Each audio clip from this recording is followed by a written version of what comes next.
की आदिवान ने बड़ा सुंदर रास विहार किया गोपियों के साथ। सुखदेव जी महाराज कहते हैं ये भगवान की रासलीला 6 महीने तक चली। इस लीला के माध्यम से भगवान की रासलीला ये पंच प्राण है, दसम स्कंद भागवत का हृदय है। रासलीला भगवान के प्राण है, बड़ी पावन लीला भगवान की। यहाँ सुखदेव जी महाराज ने श्रवण पान कराए और आगे भागवत में 34वें अध्याय में, दसम स्कंद के 34वें अध्याय में सुदर्शन और शंखचूड़ का उद्धार भगवान ने किया। इसी में विद्याधर की कथा को कहा और 35वें अध्याय में सुखदेव जी महाराज ने युगल गीत का वर्णन किया। 36वें अध्याय में अरिष्टासुर का भगवान ने उद्धार किया। और सुखदेव जी महाराज कहते हैं कि एक बार नारद जी कंस के पास गए और कंस को जाकर के कहा, अरिष्टे निहते दैत्य कृष्ण कंसाया था ये भगवान नारदो देव दर्शन। एक बार नारद जी कंस के यहाँ गए और कंस से जाकर के नारद जी ने कहा कि कंस तू बड़ा बोला है ना। कंस ने कहा क्यों? तो नारद जी ने कहा इसलिए कि वसुदेव जी ने तुम्हारे साथ छल किया और तू वसुदेव के छल को समझ भी नहीं पाया। तुझे पता है जो वसुदेव जी ने कन्या ला करके तुम्हें दी ना, वो वसुदेव की कन्या नहीं थी। वो किसकी थी? बोले वो तो यशोदा मैया की कन्या थी। और जो यशोदा मैया के यहाँ लाला है ना, वो देवकी का 8वां पुत्र है। वो तेरा काल है। वसुदेव ने तुम्हारे साथ बड़ा छल किया है। तेरे पीठ पीछे न जाने क्या क्या षड्यंत्र रचता, तुझे पता भी नहीं चलने दिया। वसुदेव बड़ा चालाक है। नारद जी ने यहाँ आग लगा दी कंस को। तो कंस ने तलवार निकाल ली और कंस कहने लगा कि मैं वसुदेव को ही मार दूंगा, ना रहेगा बांस ना बजेगी बांसुरी। वसुदेव को मारने के लिए कंस तैयार हो गया। तो आज यहाँ नारद जी ने समझाया, कहा कि वसुदेव को मारने से कुछ नहीं होगा, है ना। वसुदेव को तुम मार भी दोगे तो उससे तुम्हारा काल थोड़ी मर जाएगा। वो कृष्ण आकर के तुम्हें मार देगा। वो देवकी का 8वां पुत्र है, वो तेरा काल है। तुम वसुदेव को मार दोगे तो वसुदेव का बदला लेने के लिए वो तो आएगा ही ना, तो वो तुझे मार देगा। अगर मारना ही है ना तो कृष्ण को मारने की बात को सोचो कि कृष्ण को किस उपाय से मारा जाए। उन दोनों ने मिलकर के तुम्हारे कई सेवकों को मार डाला, तो उन दोनों को मरवाने की सोचो, उनको मारने की सोचो। तो ये कंस विचार करने लगा।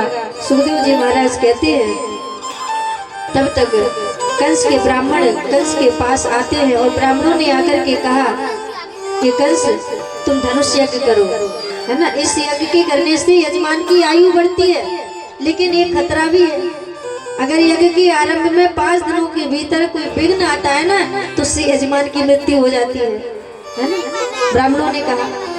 तब तक पहलवान आ गए। पहलवान आज कंस से कहते महाराज अरे वो तुझे क्या मारेगा, है ना।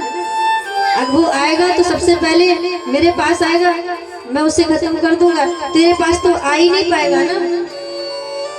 आज सुखदेव जी महाराज कहते हैं कंस के पहलवानों ने कंस से कहा तुम चिंता मत करो, वो तुम्हें क्या मारेगा, मैं युद्ध में उसका अंत कर दूंगा। आज कंस अक्रूर जी को बुलाते हैं। अक्रूर जी से कहते हैं कि तुम वृंदावन चले जाओ, कृष्ण बलराम को नंद बाबा सहित लेकर के आओ, है ना। नंद बाबा तुम्हारे मित्र भी लगते हैं, भाई भी है, तो तुम्हारे साथ वो अपने पुत्रों को अवश्य भेज देंगे। अक्रूर जी जो है ना, सुखदेव जी महाराज कहते हैं ये बंधन भक्ति के आचार्य हैं। आज अक्रूर जी रात्रि मथुरा में बिताते हैं और प्रातः काल होते ही स्वर्ण रथ को सजाते हैं और सोने के रथ पर विराजमान होकर के वृंदावन की ओर अक्रूर जी चल देते हैं। रास्ते में भगवान का ध्यान करते जाते हैं, भगवान का चिंतन करते जाते हैं और मन में मनोरथ करते जाते हैं कि मैं कन्हैया का रिश्ते में वैसे चाचा लगता हूँ, है ना। कन्हैया एक बार मुझे चाचा कह करके पुकार दे तो मेरा जीवन धन्य हो जाएगा। क्योंकि जिस जीव का भगवान आदर नहीं करते हैं उस जीव के जीवन की कोई शोभा नहीं होती है। अक्रूर जी भी बंधन भक्ति के आचार है, विचार करते हैं कि एक बार कन्हैया, क्या मेरा कन्हैया मुझे एक बार चाचा कह करके पुकारेगा। और आज अक्रूर जी जा रहे थे, रास्ते में अक्रूर जी को, जब अक्रूर जी वृंदावन के समीप पहुंचे तो उन्होंने देखा वृंदावन में कि भगवान के चरण चिन्ह बने हुए हैं। तो चरण चिन्हों को देखा अक्रूर जी ने, तो अक्रूर जी की आंखों में आंसू आ गए। अक्रूर जी ने रथ का त्याग कर दिया, दौड़ पड़े, रथ से कूद पड़े और भगवान के चरण चिन्हों को प्रणाम करते हुए आज अक्रूर जी वृंदावन में प्रवेश करते हैं। और जब तक सुखदेव जी महाराज कहते हैं भगवान वृंदावन में रहे, भगवान ने 3 काम नहीं किए। जानते हो कौन कौन से? एक तो भगवान ने अपने केसों को नहीं मुड़वाया जब तक वृंदावन में रहे। दूसरा, भगवान ने कभी राजसी वस्त्रों को धारण नहीं किया जब तक भगवान वृंदावन में रहे। क्यों? क्योंकि भगवान के जो मित्र थे ना वो गरीब थे, उनके पास राजसी वस्त्र नहीं थे, तो भगवान वस्त्रों को नहीं पहना। तो जब तक भगवान वृंदावन में रहे तो सुखदेव जी महाराज कहते हैं तब तक भगवान ने अपने पैरों में जूते चप्पल नहीं पहने, नंगे पैर भगवान ब्रज में खेले, वृंदावन में खेले। क्योंकि वृंदावन तो प्रेम की भूमि है, बड़ी पावन भूमि है। और आज अक्रूर जी यहाँ गौशाला में आए, भगवान ने आज अक्रूर जी के मनोरथ को पूर्ण किया और चाचा जी कह करके पुकारा। कहा चाचा जी कहिए आपका कैसे आना हुआ, क्या बात है। आज अक्रूर जी के चरणों में भगवान ने प्रणाम किया। अक्रूर जी ने आज उठा करके हृदय से लगा लिया भगवान कन्हैया को और कहा अक्रूर जी ने, कन्हैया मैं तुम्हें लेने के लिए आया हूँ, कंस ने तुम्हें बुलाया है,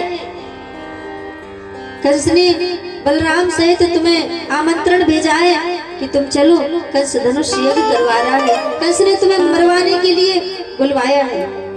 तो भगवान ने अक्रूर जी के मुख पर हाथ रख दिया। भगवान ने कहा चाचा जी ये बात हमसे कही तो कही, लेकिन ये बात हमारी मैया से जाकर के मत कहना। मैया से अगर कह दोगे तो मेरी मैया मुझसे बहुत प्रेम करती है, मैया तुम्हारे साथ मुझे कभी नहीं भेजेगी, इसलिए मैया से मत कहना। आज भगवान अक्रूर जी को लेकर के नंद महल में आए। नंद बाबा ने बड़ा स्वागत किया, सत्कार किया और यहाँ नंद बाबा को सारी सूचना अक्रूर जी ने बता दी कि कंस ने तुम्हें बुलाया है पुत्रों के सहित, कंस धनुष यज्ञ करने जा रहा है। तो नंद बाबा तो भोले भाले, नंद बाबा प्रसन्न हो गए। नंद बाबा विचार करते कंस हमारे पुत्रों का मामा लगता है ना, तो कंस मेरे पुत्रों को बड़ा प्रेम करता है, इसलिए तो मेरे पुत्रों के लिए कंस ने सोने का रथ भेजा है ना। वो मेरे पुत्रों से बड़ा प्रेम करता है और क्यों नहीं करेगा, क्योंकि मामा लगता है ना, मामा भांजे का रिश्ता भी बड़ा पावन होता है, पवित्र होता है। और आज ये बात जैसे ही यशोदा मैया तक पहुंचती है तो यशोदा मैया तो इधर नंद बाबा से कह दिया था, बातों बातों में जब समाचार सुनाया कि मैं देवकी के पुत्र को लेने आया हूँ, ये जो कृष्ण है ना ये देवकी का पुत्र है, ये तुम्हारा पुत्र नहीं है।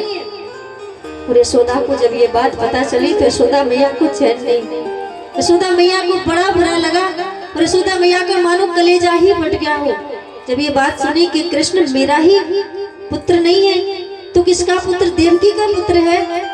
और देवकी का पुत्र है तो इतने वर्षों तक मैंने इसका पालन किया, मुझे आज तक पता ही नहीं चला।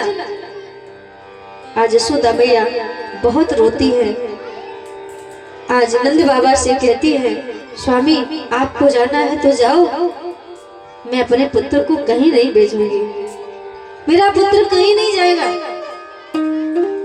तो नंद बाबा समझाते हैं यशोदा ये तू क्या कह रही है, अपने पुत्र को कब तक तू अपने पल्लू में छुपा करके रखेगी, एक न एक दिन तो अपने कन्हैया को बड़ा होना है और बाहर का माहौल देखना है और आगे चल करके मुझे कन्हैया को राजा भी तो बनाना है ना, वृंदावन का राजा कौन बनेगा। तो यशोदा मैया कहती है स्वामी राजा तो बड़ा पुत्र बनता है ना, तुम्हें राजा बनाना है तो बलराम जी को बना देना, मुझे कन्हैया को कोई राजा नहीं बनाना है, मेरे कन्हैया को मेरी आंखों से दूर मत करो। मेरे कन्हैया को कहीं मत ले जाओ।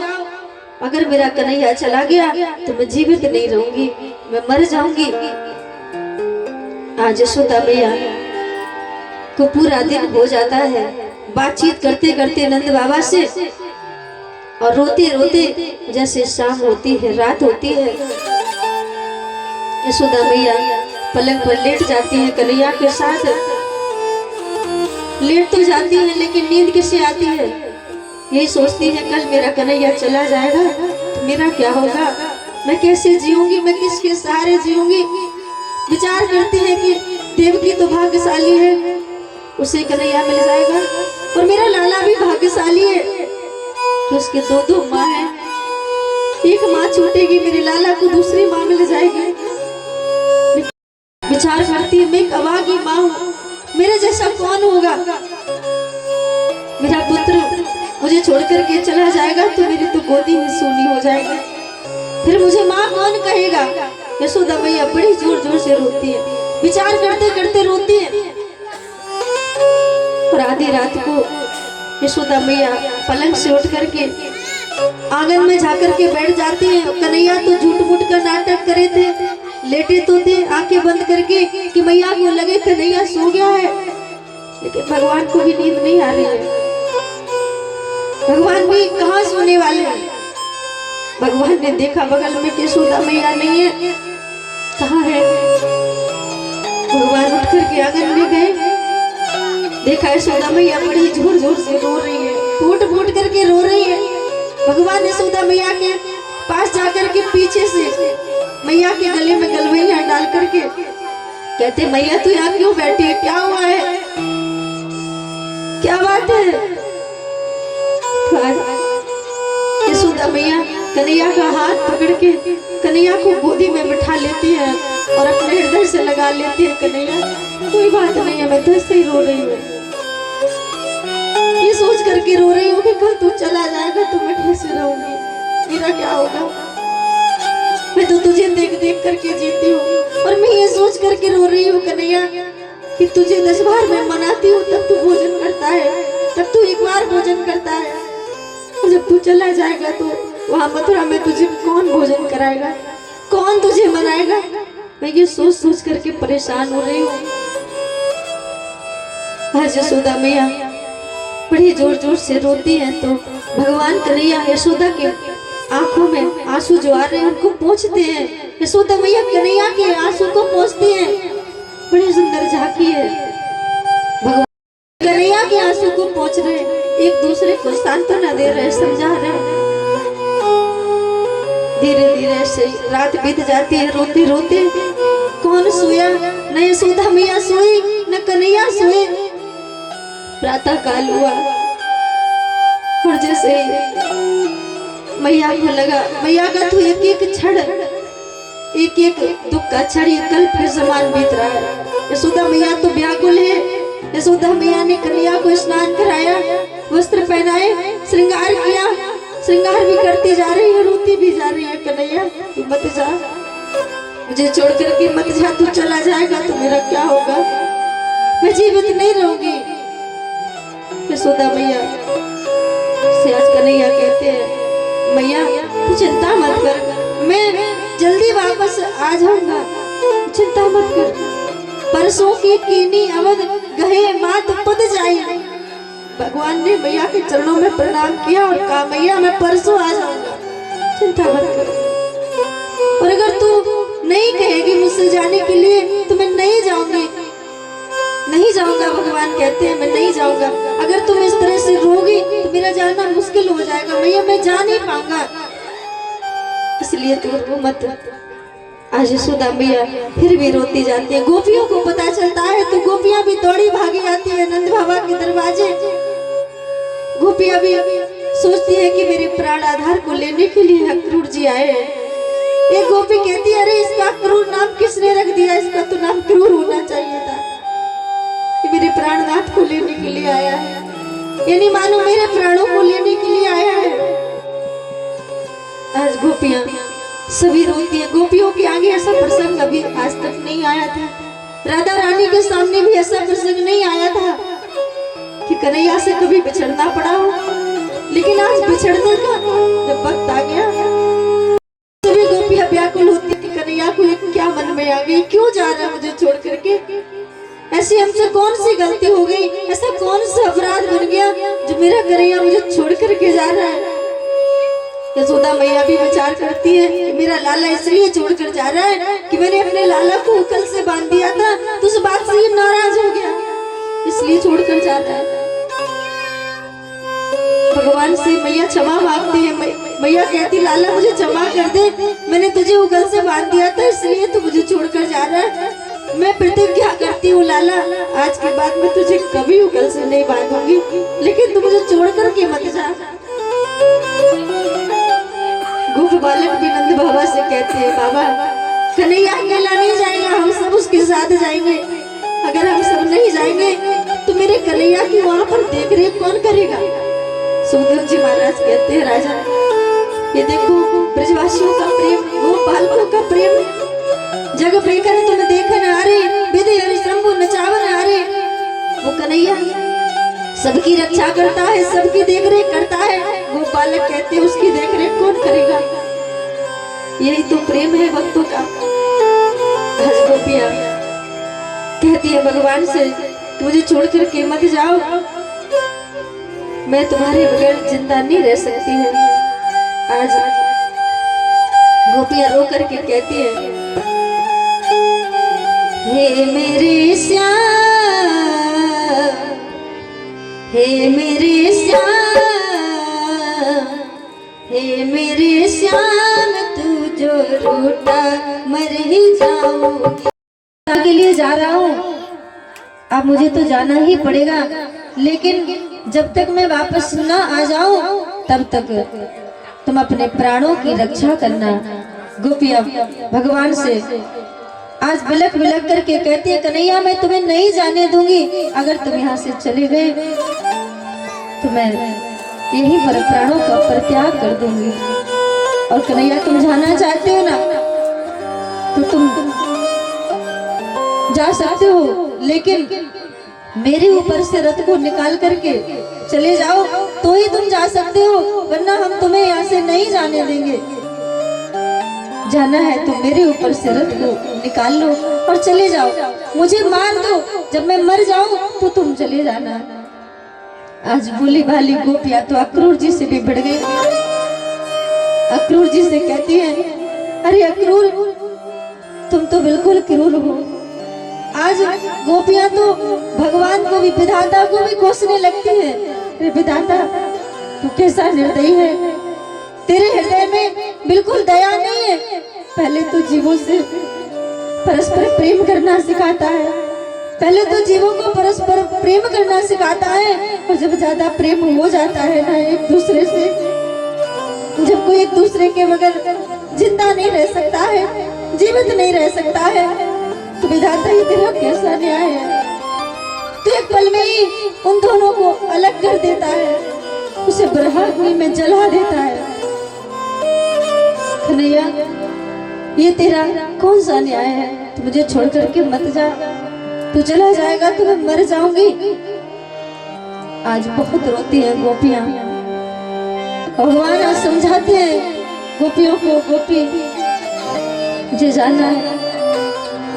आज अक्रूर जी रथ लेकर के आते हैं, भगवान कन्हैया रथ पर सवार होते हैं और अक्रूर जी से कहते हैं अक्रूर जी रथ को आगे बढ़ा दो, इन गोपियों की ऐसी दशा हमसे देखी नहीं जाती है। ज्यादा देर तक यहाँ पर हम रुके तो हम यहाँ से जा नहीं पाएंगे। गोपियों के प्रेम के कारण तो आज रथ आगे बढ़ने लगता है। इधर गोपियां मूर्छित हो जाती है, यशोदा मैया भी मूर्छित हो जाती है, तो रथ को अक्रूर जी आगे बढ़ा देते हैं। और तब तक यशोदा मैया की मूर्छा जागती है। तो यशोदा मैया आज दौड़ करके जाती है कन्हैया कहाँ है, कन्हैया कहाँ है। और जब कन्हैया को पुकारती पुकारती यशोदा मैया जब दौड़ती है, भगवान का रथ आगे बढ़ रहा था, भगवान ने दौड़ती हुई मैया यशोदा को देखा तो आज रथ से कूद पड़े भगवान और दौड़ करके यशोदा मैया को अपने हृदय से लगा लिया। यशोदा मैया कहती है कन्हैया तू मत जा मुझे छोड़ करके, मुझे पता है तू किस लिए जा रहा है। यशोदा मैया कहती है भगवान ने कहा किस लिए जा रहा हूँ मैया? तो आज यशोदा मैया कहती है इसलिए जा रहे हो क्योंकि मुझे आज पता चल गया है तुम मेरा पुत्र नहीं है। यशोदा मैया कहती है विचार करो, जब मैया ने ये बात कही होगी तो अपने हृदय पर कितना बड़ा पत्थर रखा होगा। कोई भी माँ 11 वर्ष तक किसी बालक को पाल पोस करके बड़ा करे और फिर वो माँ उस बालक से कहे कि तू मेरा पुत्र ही नहीं है, तो विचार करने वाली बात है कितना बड़ा पत्थर रखी होगी वो माँ। यशोदा मैया कहती है लाला तू मेरा पुत्र नहीं है। तो आज भगवान ने जब ये शब्द सुना तो भगवान की आंखों में आंसू आ गए। कहने लगे मैया अगर मैं तेरा पुत्र नहीं हूँ तो मैं किसका पुत्र हूँ, जल्दी से बताओ। तो आज भगवान से यशोदा मैया कहती है तू देवकी का पुत्र है कन्हैया, तुझे देवकी ने जन्म दिया है, मैं तो तेरी पालक माता हूँ, मैंने तुझे पाल पोस करके बड़ा किया है। और कन्हैया तू भाग्यशाली है, तू एक माँ को छोड़ करके जा रहा है तो तुझे दूसरी माँ मिल जाएगी, लेकिन मैं सौभाग्यशाली नहीं हूँ, मैं अभागी हूँ, अभागी माँ हूँ कि तू यहाँ से छोड़ करके मुझे चला जाएगा तो मेरा दूसरा कोई बेटा, मैं तेरे बिना कैसे जीऊंगी।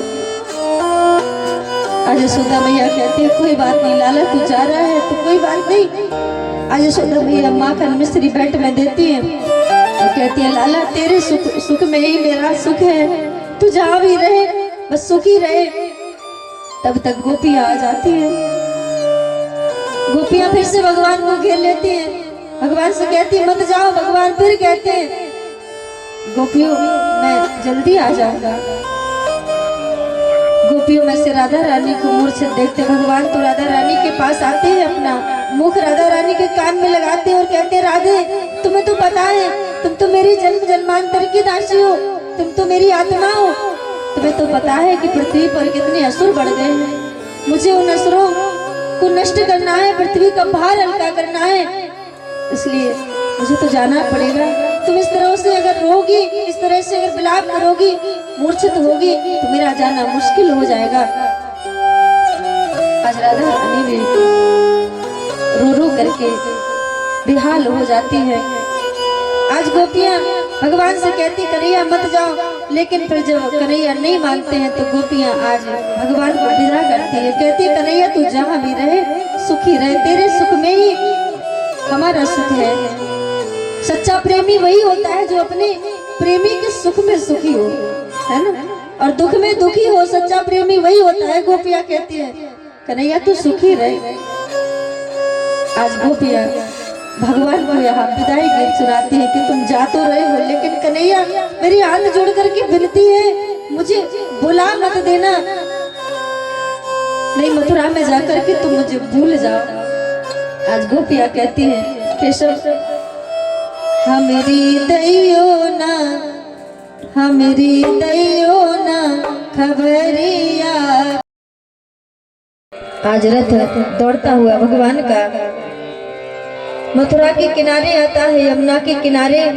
यमुना जी में अक्रूर जी स्नान करते हैं और जैसे ही अक्रूर जी डुबकी लगाते हैं तो अक्रूर जी को भगवान का जल के भीतर भी दर्शन होता है। और जब बाहर निकलते हैं तो रथ पर कृष्ण बलराम को देखते हैं, बाहर भी कृष्ण बलराम और अंदर भी कृष्ण बलराम। तो अक्रूर जी को ये निश्चय हो जाता है कि तो साक्षात भगवान है, परमात्मा है, इनका कोई बाल बांका नहीं कर सकता है। तो अक्रूर जी आज भगवान की स्तुति करते हैं। रथ वहां से मथुरा के समीप आता है। आज जैसे ही मथुरा में रथ प्रवेश करता है तो भगवान रथ से कूद पड़ते हैं और कहते हैं चाचा जी आप जाइए, है ना, मथुरा हम नहीं जाएंगे, हम इसी बाग में विश्राम करेंगे और जाकर के तुम कंस को सूचना दे दो कि कृष्ण बलराम आ चुके। क्यों? क्योंकि जिस नगरी में कंस है उस नगरी में कृष्ण नहीं रह सकता है ना। जहाँ काम तहाँ राम नहीं, जहाँ राम नहीं काम, और तुलसी कबहू ना रह सके रवि रजनी एक ठाम। कंस और कृष्ण एक साथ नहीं रह सकते हैं। आज अक्रूर जी ने, सुखदेव जी महाराज कहते हैं जाकर के कंस को सूचना दी कि कृष्ण बलराम आ गए हैं इधर शाम हुई तो कृष्ण बलराम ने आज दोनों भाइयों ने यहाँ किनारा पकड़ा यमुना जी का और मथुरा देखने के लिए चल पड़े। और मथुरा देखने के लिए जा रहे थे तो रास्ते में देखा भगवान ने कि धोबी चला आ रहा है सामने से, वस्त्रों की पोटली सिर पर रखे हैं। तो भगवान के मित्रों ने धोबी से वस्त्र मांगे, कहा अभी नहीं। गोपालक कहते कन्हैया तुम इतनी जल्दी में चले आए, हम कपड़े लेना भी भूल गए, है ना। पहले बता दिया होता तो कपड़े भी ले लेते। अब यहाँ पर पता नहीं कितने दिन रहना पड़ेगा, तुम क्या पहनेंगे। तो गोपालकों ने कहा धोबी से कि हमें वस्त्र दे दो। तो धोबी तो उल्टा सीधा बोलने लगा, भगवान को अरे तो गवारिया है, तू राजसी वस्त्रों को पहनना क्या जाने, है ना। स्वीकार करो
पवन पुत्र कन्या काज बरानना। सुखदेव जी महाराज ने कहा कि विदर्भ देश के राजा भीष्म के 5 पुत्र और एक कन्या थी। सबसे बड़े पुत्र का नाम रुक्मी था और कन्या का नाम रुक्मणी था। भीष्म की इच्छा थी कि उनकी पुत्री का विवाह गोपाल के साथ किया जाए, लेकिन शिशुपाल के साथ विवाह करने की इच्छा रुक्मी की थी। रुक्मी ने ये दृढ़ निश्चय कर लिया था कि मैं अपनी बहन का विवाह गोपाल के साथ नहीं शिशुपाल के साथ करूंगा। तो रुक्मी ने अपनी बहन का विवाह शिशुपाल के साथ पक्का कर दिया और उनको बारात लेकर आने का निमंत्रण भी दे दिया।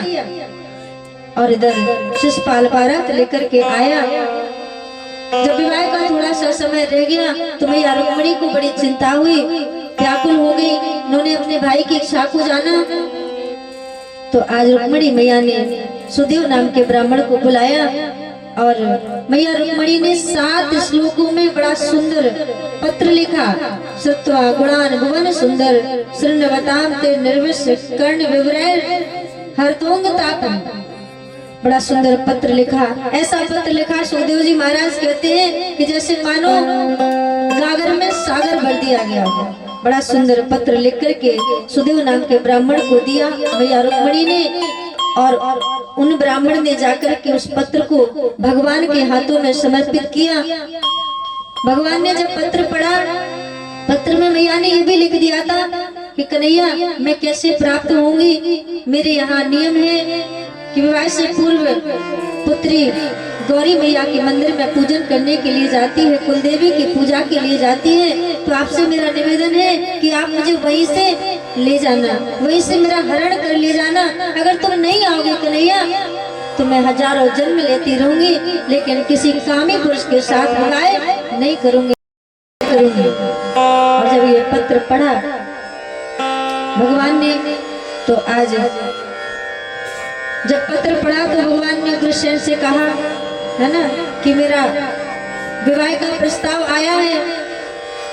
तो उग्रसेन ने भी प्रस्ताव रख दिया कि भीष्म के यहाँ से निमंत्रण भी आया है, शिशुपाल बारात लेकर के आ रहा है। शिशुपाल के साथ में रुक्मिणी की शादी हो रही है, तो हम सब तो बारात में जाएंगे।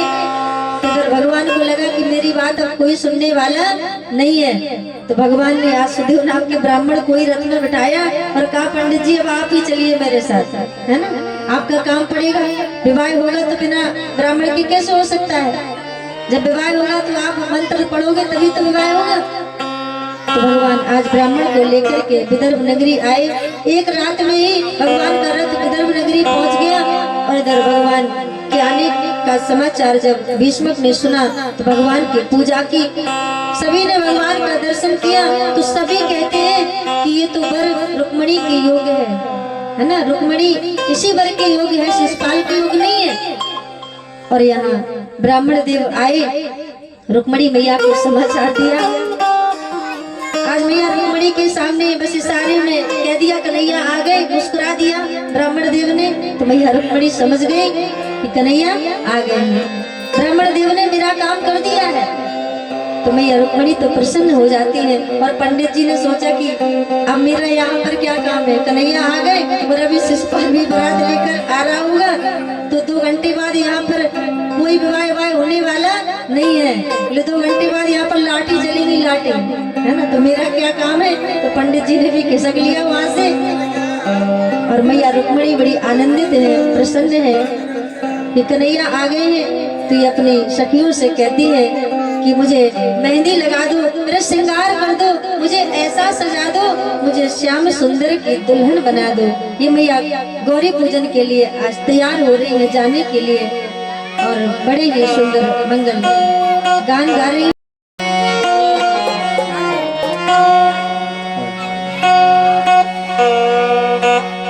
आइए, इसके लिए हम सभी लोग इतनी देर से प्रतीक्षा कर रहे थे। वही भाव के साथ झूमते हुए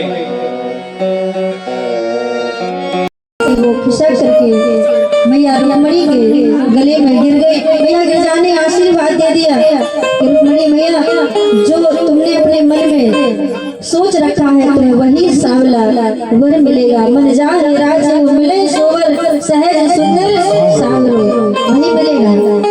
आज मैया गिरजा का पूजन करती है रुक्मणी मैया, और पूजन करके मैया रुक्मणी मंदिर के बाहर निकलती है। तो बाहर कन्हैया प्रतीक्षा कर रहे हैं मैया रुक्मणी की। और इधर जब मैया रुक्मणी आई, भगवान रथ पर बैठे थे और रथ से उतरे मैया रुक्मणी का भगवान ने आज हाथ पकड़ा। मैया रुक्मणी कहती मुझे ले चलो, और भगवान कन्हैया आए और भगवान कन्हैया ने मैया रुक्मणी का हाथ पकड़ के रथ में बिठा लिया। और जब रथ में बिठाया की बोलिए आनंद कंद भगवान की, बोलिए रुक्मणी हरण भगवान की। आज रुक्मणी को पकड़ के भगवान ले जाते हैं और को पता चलता है। तो आज सुखदेव जी महाराज कहते हैं, इधर शिशुपाल व्याकुल हो जाता है, कहता है कि ये जो माखन चोर है ये मेरे होने वाली पत्नी को तो नहीं चुरा ले जाएगा। खुशी से नाचे हैं मन, मिला सजनी को साथ हो।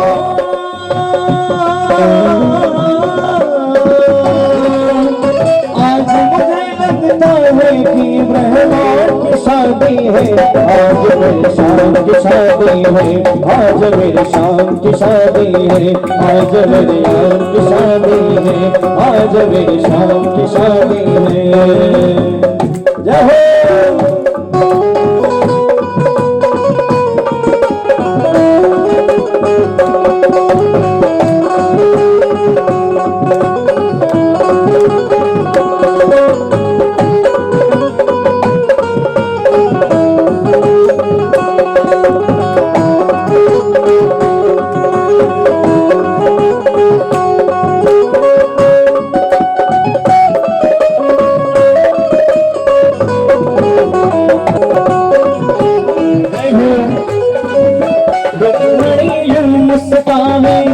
मुझे कान्हा मिल जावे, रुक्मणी मुस्कावे, मुझे कान्हा मिल जाए, मेरी थी यही तमन्ना, पूरी मेरी हुई तमन्ना।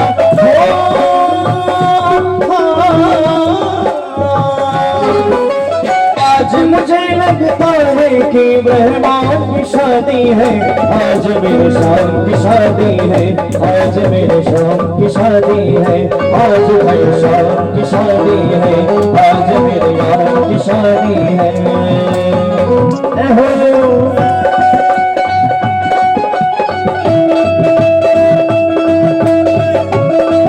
झूमते गाइए, बधाई है।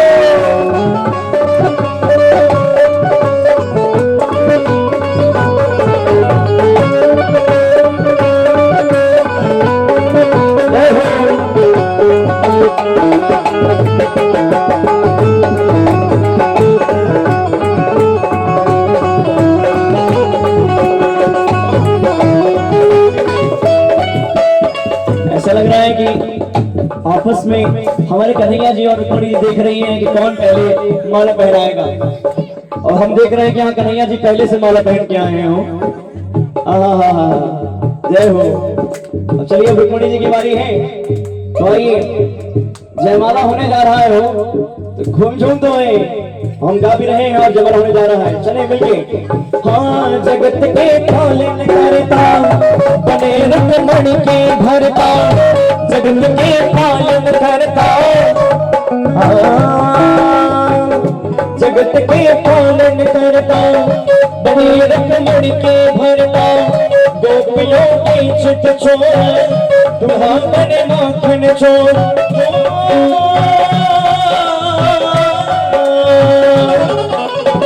मंगल ने धूम मचाई है, आज मेरे शाम की शादी है, आज मेरे शाम की शादी है, आज मेरी शाम की शादी है, आज मेरी यार की शादी है। शाम की शादी है, मेरे घर शाम की शादी है, शाम की शादी है, मेरे घर शाम की शादी है, आज मेरे यार की शादी है, आज मेरे शाम की शादी है। विवाह के बाद फिर भजन होगा, आइए पहले पूजन, उसके पश्चात फिर भजन हम लोग मिलकर करेंगे। आइए रमेश जी आगे आए। हरि ओम स्वस्ति न इंद्रो बृहस्पतिर्वाह स्वस्ति नः। सीधा हो जाइए, सीधा हो जाइए, करेंगे जी सीधा। ओम स्वस्ति न इंद्रो बृहस्पतिर्वाह स्वस्ति नः पूषा विश्ववेदाः स्वस्ति नस्तारक्षो अरिष्टनेमिः स्वस्ति नो बृहस्पतिर्दधातु पृथदस्वामरुतः कृष्णिमातरः शुभं यावानो विदधे को जगमयः अग्निर्जिह्वामन्वः सस्तनुर्भर्मैसे महि देवहितं यदायुः शतविन्नु शरदो अन्ति देवा यत्र न शक्राचर सन्तनूनां पुत्रा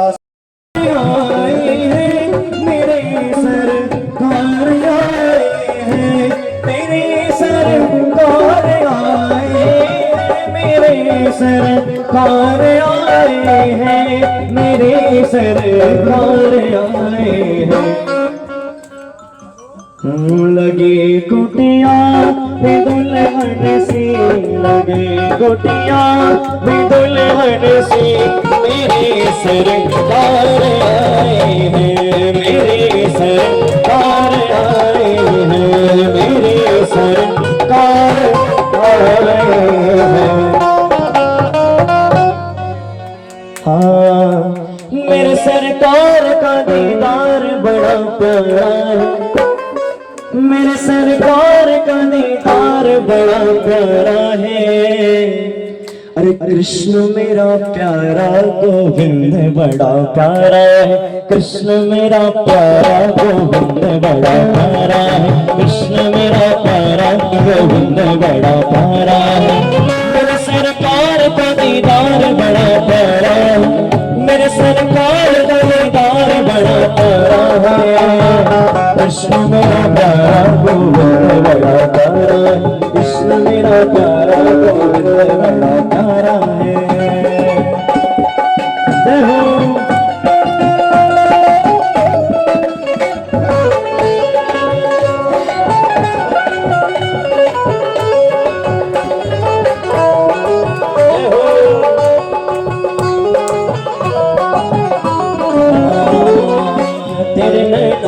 कटीले मोटे मोटे रसीले हाँ तेरे नैना कटीले मोटे मोटे रसीले हर दिल को छीन लिया तेरी प्यारी हसीने दिल को छीन लिया तेरी प्यारी हसीने तेरे नैना कटीले मोटे मोटे रसीले हाँ तेरे नैना कटीले मोटे मोटे रसीले दिल को छीन लिया तेरी प्यारी हसीने दिल को छीन लिया तेरी प्यारी हसीने धजी धजी थक गए क्या थके नहीं ना सुनते हुए तेरी अखियों में लगा गजरा बड़ा प्यारा है तेरी अखियों में लगा गजरा बड़ा प्यारा है सब लोग हाथ पर करेंगे मेरे साथ सब लोग हाथ पर करेंगे सब लोग हाथ पर करेंगे सब लोग दोनों हाथ और क्या कहना है कृष्ण मेरा प्यारा गोविंद बड़ा प्यारा है कृष्ण मेरा प्यारा गोविंद बड़ा प्यारा है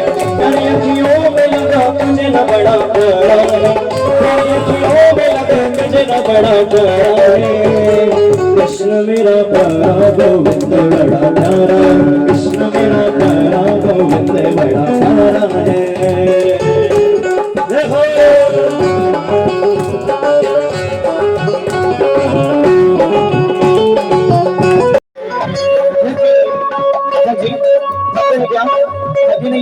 सुनते हुए तेरी अखियों में लगा गजरा बड़ा प्यारा है तेरी अखियों में लगा गजरा बड़ा प्यारा है सब लोग हाथ पर करेंगे मेरे साथ सब लोग हाथ पर करेंगे सब लोग हाथ पर करेंगे सब लोग दोनों हाथ अब क्या कहना है कृष्ण मेरा प्यारा गोविंद बड़ा प्यारा कृष्ण मेरा प्यारा गोविंद बड़ा प्यारा तेरी अखियों में लगा गजरा बड़ा प्यारा है तेरी अखियों में लगा गजरा बड़ा प्यारा है कृष्ण मेरा प्यारा गोविंद बड़ा प्यारा कृष्ण मेरा प्यारा गोविंद बड़ा प्यारा है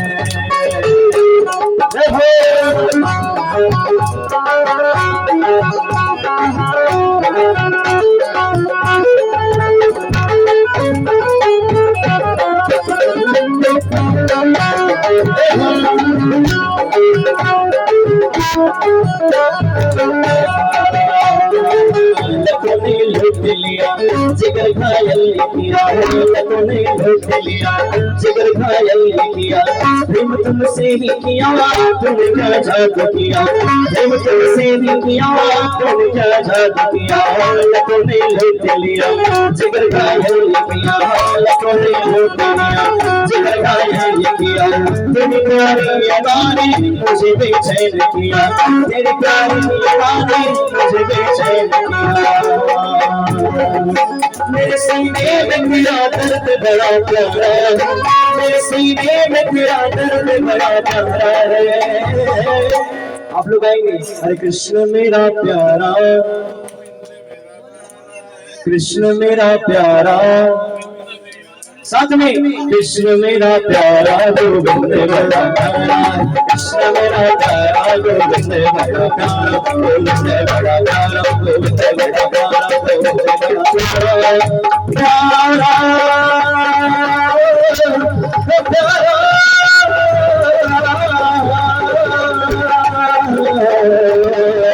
कृष्ण मेरा प्यारा गोविंद बड़ा प्यारा गोविंद बड़ा प्यारा गोविंद बड़ा प्यारा